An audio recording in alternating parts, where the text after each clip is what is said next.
BC news కి స్వాగతం. నేటి వార్తా విశేషాలు. కావలి నియోజకవర్గ ప్రజానీకానికి అందరికీ సంక్రాంతి శుభాకాంక్షలు.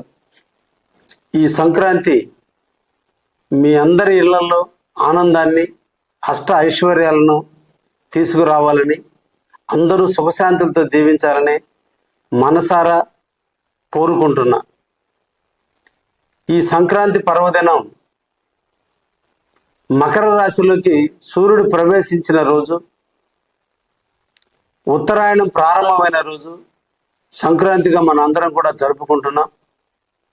ముక్కోటి దేవతలు అందరూ కూడా దక్షిణాయనం అంటే రాత్రి అని, ఉత్తరాయణం అంటే పగలని, దేవతలందరూ మేల్కొని ఈ ఉత్తరాయణంలో 6 నెలల పాటు మేల్కొని ఉంటారని, కాబట్టి మన పితృదేవతలందరూ కూడా తర్పణాలు ఇచ్చుకుంటూ నేటి నుంచి 6 నెలల పాటు ఉత్తరాయణం